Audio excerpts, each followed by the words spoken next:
की ज्या लोकांनी मला नावं ठेवली आहेत, ज्या लोकांनी मला कमी लेखलं आहे, तर त्यांना करून दाखवायचं आहे की तिथले आधीचे तुझे जे काही बरे वाईट अनुभव होते आणि तेव्हाच ते जाणवायचं की तुझ्या आत एक ती फायटर आहे आणि त्यामुळे तू ती उतरलीच होतीस मैदानात त्या जिद्दीने का काय होतं ते? ते म्हणतात ना, आपल्याला जशी ठेच लागते तसं माणूस शहाणं होतं.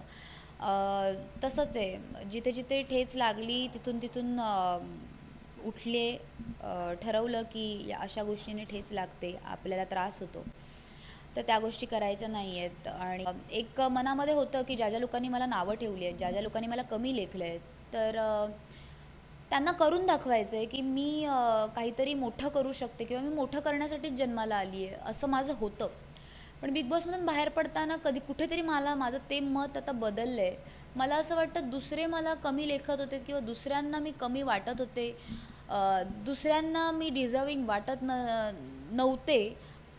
मला आता असं वाटतंय की दुसऱ्यांना दाखवण्यापेक्षा स्वतःला काय हवं आहे आयुष्यात, ते प्रत्येकाने बघावं.